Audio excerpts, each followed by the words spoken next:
जगन्नाथपुरी में लक्ष्मी जी भ्रमण कर रही थी, जगन्नाथ भगवान की पत्नी लक्ष्मी। और पूरी क्षेत्र में भ्रमण करते करते उन्होंने देखा कि मैं किस पर कृपा करूं। तो सबसे पहले लक्ष्मी जी गई अर्चकों के पास, जो जगन्नाथ जी को उठाते, सुलाते, खिलाते, नहलाते, भोजन प्रसाद कराते। बोले अर्चक हैं, पहले अर्चकों को देखें, इनके यहाँ किसी परिवार में अगर हमको कृपा करनी हो तो लक्ष्मी जी सब अर्चकों के घर में गई।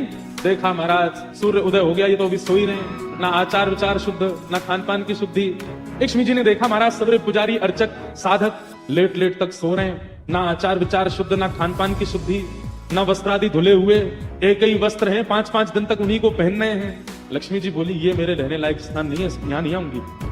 और तभी लक्ष्मी जी ने आगे जाकर के देखा कि वह परिवार जिनको झाड़ू लगाने की सेवा थी, नाली आदि साफ करने की सेवा थी, जिनको मंदिर में प्रवेश तक नहीं करने दिया जाता, उनके घर में गोबर का चौका, सब ब्रह्म मुहूर्त में उठ गए हैं, तुलसी जी को जल दे रहे हैं, घर में बिल्कुल शुद्ध भोजन बन रहा है, आचार विचार की शुद्धि, हाथ स्वच्छ है, पैर स्वच्छ, जन्म से उनकी जाति कहीं ऊंची नहीं है, लेकिन बाकी सब कुछ उनका स्वस्थ था, बिल्कुल शुद्ध था। लक्ष्मी जी बोली ये अच्छी है, इसके यहाँ मैं जाऊंगी। लक्ष्मी जी प्रत्यक्ष प्रकट हो गई उनके घर में जाकर के। अब वे तो बेचारे छोटे मोटे लोग, बेचारे ज्यादा धनवान तो थे नहीं। उन्होंने जब देखा कि अत्यंत गहने पहन रखे हैं, ऐसी मधुर सुगंधी आ रही है, रूप देख करके नेत्रों के पलक नहीं झपके जा रहे, सबने दंडवत प्रणाम किया। बोले आपका परिचय? बोले हम जगन्नाथ जी की गृहिणी हैं, साक्षात लक्ष्मी। वे सब घर के लोग, अरे हमारे घर का तो जल भी आपके स्पर्श योग्य नहीं है, हम तो ऐसे लोग हैं, हम तो नीचे लोग हैं। ये लक्ष्मी जी बोली ये सब बात नहीं करो, हम लोग ठाकुर जी ये सब विचार नहीं करते। तुम्हारा आचरण देखो कितना शुद्ध, तुम्हारे व्यवहार कितना शुद्ध, तुम्हारी बुद्धि कितनी शुद्ध है। और सुनो, चौकी लगाओ, जो भी घर में बना है प्रत्यक्ष थाल में पधराओ, हम तुम्हारे यहाँ प्रसाद पा करके जाएंगे। पूरा घर भाव विवल हो गया, सबके नेत्रों में आंसू, साक्षात लक्ष्मी जी आई, सबने पगाया। लक्ष्मी जी प्रेम से प्रसाद पा रही थी। बलराम जी भ्रमण कर रहे थे पुरी में, भ्रमण करते करते वो घर घरों में झांक के देख रहे थे क्या हो रहा है। जैसे ही उस घर में झांक के देखा तो श्री लक्ष्मी जी प्रसाद पा रहे हैं। बोले राम राम राम राम राम राम, ये झाड़ू पोंछा बर्तन करने वाले लोग, इनके यहाँ पर चले जाओ, इन पर कृपा करो। पर भैया इनके यहाँ तो भक्ष भी बनता होगा, मांस भी बनता होगा, और ये लक्ष्मी जी यहाँ बैठ करके प्रसाद पा रही, हमारी घर की बेटी, हमारी घर की बहू, बिल्कुल आचार विचार की शुद्धि नहीं रखी। में आके बैठ गए तो लक्ष्मी जी प्रसाद बनाती है। जैसे ही भोग रखा गया जगन्नाथ जी के आगे, बलभद्र सुभद्रा जी तुरंत हाथ पांव धो के बैठ गए। बलराम जी अपने सिंहासन से ही नहीं उठे, नाक फुला के बैठे। जगन्नाथ जी बोले भैया आ जाओ, भोग आएगा, हमें नहीं पाना, तुम लोग पाओ। क्यों, क्या हो गया? अब क्या बोले, अब तो सब आचार विचार सब खत्म हो चुका है। परमात्मा होते हुए भी हमारे यहाँ आचार विचार नहीं चल रहा है, तो फिर इंसान क्या आचार विचार का पालन करेगा? जगन्नाथ जी बोले भाई कोई बात पे बुरा मान गए जे, तो इनसे बात करें। जगन्नाथ जी गए, भैया कहा भयो, आप इतने उदास क्यों, इतने नाराज क्यों? सब बात बताई बलराम जी ने। बोले लक्ष्मी जी आज सुबह सुबह एक ऐसे के घर में गई और वहां जाके प्रसाद पा रही थी, बिल्कुल विचार नहीं किया कहां शुद्धता कहां अपवित्रता, हम तो इनके हाथ का बना भोजन नहीं करेंगे। अब जगन्नाथ जी बड़ी दुविधा में पड़ गए, यदि पाऊं तो भैया नाराज बैठे, भैया कहेंगे मैं नाराज हूं, इससे कोई फर्क नहीं पड़ा है, फिर भी पा रहा है। और नहीं पाऊं तो लक्ष्मी जी टेढ़ी टेढ़ी देख रही हैं कि मैंने बनाया, ये पा क्यों नहीं रहे। जगन्नाथ जी बोले लक्ष्मी जी को तो मना लिया जाएगा बाद में, पर ये नहीं माने ना, ये तो शेषनाग है, इनको ज्यादा ही क्रोध आ गया तो जोर से सिर हिला देंगे, प्रलय और हो जाएगा। जगन्नाथ जी ने लक्ष्मी जी से कहा देखो भैया नहीं पा रहे तो हम भी नहीं पाए। लक्ष्मी जी बोले कोई बात नहीं। एक दिन नहीं पाया, दूसरे दिन फिर लक्ष्मी जी ने बनाया, फिर नहीं पाया, तीसरे दिन फिर लक्ष्मी जी ने प्रसाद पधराया, फिर नहीं पाया। तो लक्ष्मी जी बोली भाई कोई बात है तो हमसे बोलो सीधे, ये प्रसाद रोज छोड़ देना, ये कैसा तरीका है आपका नाराज होने का? कहीं बलराम जी बोलते हुए सुन लिए लक्ष्मी जी ने कि भाई इनके हाथ का बना हम नहीं पाएंगे। लक्ष्मी जी ने जाकर के जगन्नाथ जी से कहा देखो संपूर्ण जगन्नाथपुरी में प्रसाद बनाने की सेवा हमारी, और आपके भैया कह रहे हैं कि हमारे हाथ का बना पाएंगे नहीं। जब हमारी सेवा लेनी नहीं तो फिर हम यहाँ क्यों रहें? इसलिए आप हमको आज्ञा दें, अब हम जहां हमारा सुख है हम वहां चले जाते हैं, हम चले जाते हैं श्री क्षेत्र से। जगन्नाथ प्रभु कुछ, अच्छा जगन्नाथ जी को भी लीला करनी है इसलिए वो कुछ नहीं बोले। अब कुछ नहीं बोले तो लक्ष्मी जी समझ गई, बोले मौन मतलब हाँ ही होता है। लक्ष्मी जी बोले ठीक है आप लोग शयन करो।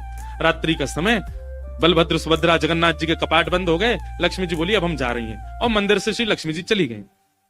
प्रातः काल ब्रह्म मुहूर्त का समय हुआ। जगन्नाथ जी बलराम जी जैसे ही उठे तो क्या पाया, नीचे फर्श पे पड़े थे। कहां सोने के सिंहासन पर सोते थे, सोने के बिस्तर पर सोते थे, बढ़िया लत्ता पहन के रहते थे, गले में स्वर्ण की मालाएं, हाथ में स्वर्ण के कड़ूला, पाम में स्वर्ण के कड़ूला आदि सब पहन के सोते थे।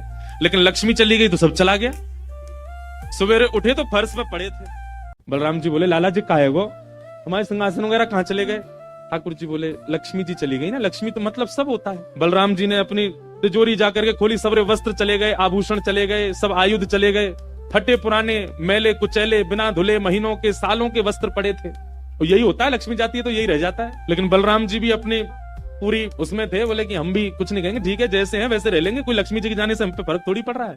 चल लाला भोजन को समय है गयो, प्रसाद पावे। बोले कैसे प्रसाद पाएंगे, प्रसाद तो लक्ष्मी बनाती है, लक्ष्मी चली गई, खुद ही बनाना पड़ेगा। हाँ तो हम पे कोई बनावी कमी, हम दोनों मिलके बनाएंगे। कृष्ण बलराम दोनों गए रसोई घर में, जाकर के देखा तो महाराज वहां से अन्न दाल चावल सब चले गए, तो सब लक्ष्मी से ही आते हैं। कहां तक कहें, चूल्हा जलाने की लकड़ी भी नहीं बची, वो भी लक्ष्मी से ही आती है। लक्ष्मी गई और सारी श्री लेकर के चली गई अपने साथ। अब तो दर्शनार्थी आने बंद हो गए, क्यों, मंदिर की श्री भी चली गई।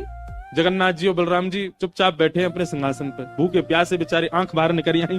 बलराम जी बोले लाला, बोले हाँ 2 दिन आए गए लाला, भोजन ना एक कियो, और 2 दिन पहले गुस्सा में ना एक कियो, 4 दिन आए गए, और कछु है भी ना, कहा करें। देखो इस बात को कोई ऐसे मत ले लेना, लोग सोचने वाले भी लेते हैं, बताओ महाराज जी कुछ भी बोल रहे हैं, वो साक्षात ब्रह्म है। लक्ष्मी जाने से उन पर कोई प्रभाव पड़ेगा? लक्ष्मी जाने से कोई प्रभाव नहीं पड़ता ठाकुर जी पर ठाकुर जी बलराम जी को भी बताना चाह रहे हैं कि भाई किसी को हेय दृष्टि से मत देखो, उसी के लिए पूरी लीला हो रही है। ठाकुर जी बोले दाऊ दादा एक काम है सके, बोले कहा, बोले समुद्र के किनारे स्वर्ग आश्रम है जहाँ पर लोगों की अंत्येष्टि होती है। बोले हाँ, मैंने एक बार देखा था वहाँ पे लोग कटोरा लिए बैठे रहते हैं और उनको कुछ ना कुछ मिल ही जाता है, आपकी आज्ञा हो तो वहीं चलें, कछु तो मिल जाएगा। लाला पूरी दुनिया कहेगी बताओ कृष्ण बलराम क्या कर रहे हैं। बोले ऐसे थोड़ी जाएंगे, रूप बदल के चलेंगे, कछु तो मिलेगा, पेट तो नहीं भरेगा हमारा, लक्ष्मी जी तो आएंगी नहीं, नाराज होकर चली गई। बलराम जी बोले हाँ जान दे, ये बहू क्यों बड़े नखरे हैं, चली गई तो कहा हम का भूखे रहेंगे, चल लाला मेहनत करके उद्यम करके भिक्षा मांग के पालेंगे। बलराम दोनों छोटे से बालक का रूप धारण करके गए और स्वर्ग आश्रम के बाहर कटोरा लेके बैठ गए, कोई कुछ तो दे जाएगा। ठाकुर जी और बलराम जी अपनी झोली फैला के जय जगन्नाथ मैया तेरा भला हो, कुछ दो। कोई कुछ नहीं थे। एक ने तो डांट दिया, बोले हे छोटे बालकों क्या करते हो, विद्यालय जाया करो, पढ़ाई लिखाई किया करो, क्या बचपन में आके बैठ गए हो यहाँ पे। बलराम जी बोले लाला ही तो बहुत डांट रही है। ठाकुर जी मनी मन कहे और कर लो अपमान लक्ष्मी जी का। इतने में ही एक महात्मा आए, उन पर धन तो था नहीं, उनके पास में बस मूड़ी थी, महात्मा जी के पास भेल थी, भेल। ठाकुर जी ऐसे झोली फैला के बैठे, बलराम जी भी, तो महात्मा जी ने क्या किया, ऐसे करके लो बच्चों लो खा लो, पेट भर लो। बलराम जी बोले लाला एक समय को भोजन तो मिल ही गया। ठाकुर जी बलराम जी दोनों खुश हुए। लक्ष्मी जी ने दूर से देखा, ए पवन देव जोर से बहना प्रारंभ करो। ऐसी जोर की हवा चली महाराज, सबरी मूड़ी उड़ गई। बलराम जी और ठाकुर जी पीछे पीछे भागे, मूड़ी सबरी उड़ गई। बलराम जी बोले लाला ये क्या हो गया। बोले भैया हम संकोच में कुछ कहते नहीं, आप बड़े भैया पर हम एक बात कहें, ये लक्ष्मी के बिना सवाल हो रहा है हमारा। ठीक है बहू है, आपने समझा देते, आप भी बिल्कुल नाक फुला के बैठ गए, गुस्सा है के बैठ गए, चली गई बेचारी। यदि वे प्रसन्न हो जाए तो फिर सब ठीक है जाएगा। अरे ना बेटा कोई बात नहीं, हम तो क्षमा मांग लेंगे, तेने पहले क्यों ना कहीं मुझसे। ठाकुर जी बोले कोई बात नहीं, अब चलते हैं, ढूंढे उनको कहाँ है। पूरी में ढूंढा, कहाँ है लक्ष्मी जी। लक्ष्मी जी उसी कन्या के घर में थी, उसी घर में थी जहां देख करके बलराम जी को हीन भावना आ गई थी। बलराम जी लेके गए, लाला यही घर में बैठी जब मैंने देखी कहीं। वहां जाकर के देखा तो महाराज उस घर में बिल्कुल जैसे मंदिर की रौनक होती है, ऐसी रौनक उस घर की हो रही थी। फर्श लगे हुए हैं, बढ़िया सोने चांदी के बर्तन रखे हैं, एक जगमगा रहा है मणियों से पूरा घर भवन। और बाहर बैठ करके उस महिला के जिसके ऊपर कृपा की थी लक्ष्मी, उसके बालक भर भर के सामग्री दे रहे हैं लोगों को, भोजन की सामग्री, वस्त्र ले जाओ, ये ले जाओ, कोई गरीब कन्या के लिए धन ले जाओ, राशि ले जाओ, सोने की मोहर ले जाओ। लक्ष्मी जी बैठी है घर में। ठाकुर जी बोले अब लक्ष्मी जी तो नाराज हैं, भैया एक काम करें हम भी लाइन में लग जाएं, कछु मांग लें, लेके चलते हैं। जैसे ही ठाकुर जी और बलराम जी लगे कतार में, भीतर से लक्ष्मी जी को देख के दया आ गई। मेरे प्राणनाथ ये चाहे तो सर्वसमर्थ हैं, परंतु बलराम जी को बताने के लिए पूरी लीला कर रहे हैं। लक्ष्मी जी तुरंत बाहर आई और दोनों को इशारा किया आप लोग इधर आओ। बलराम जी बोले देख बहुत नाराज मत हो, हमसे गलती है गई, और वैसे गलती तेरी भी कम नहीं, तो को नहीं जाना चाहिए ऐसी जगह। लक्ष्मी जी बोली ताऊ दादा ठाकुर जी के लिए सब अलाव है, हमारे लिए इतने बंधन। वे किसी भी भक्त पर कृपा करने जा सकते हैं, वहां पर जात पात नहीं देखी जाती, वहां पर यह नहीं देखा जाता कि भजने वाला कौन है, ब्राह्मण है, क्षत्रिय वैश्य कौन है, सब पर वो अनुग्रह कर सकते हैं। तो फिर हमारे ऊपर इतनी रोक टोक क्यों।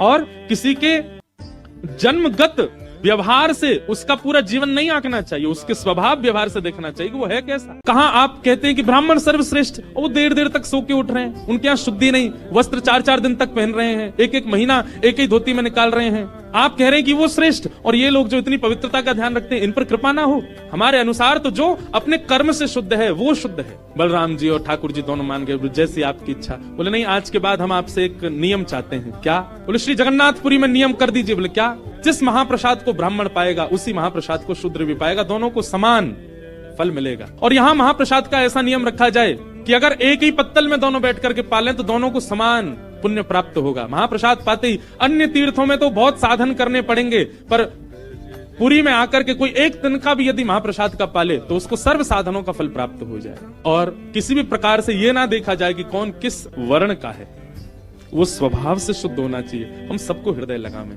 अगर ये सब आपको मंजूर हो तो मैं राजी हूं, राजी हुई। और तब से श्री जगन्नाथपुरी में ये सब नियम नष्ट कर दिए गए। महाप्रभु जी सबके लिए सुलभ हो गए।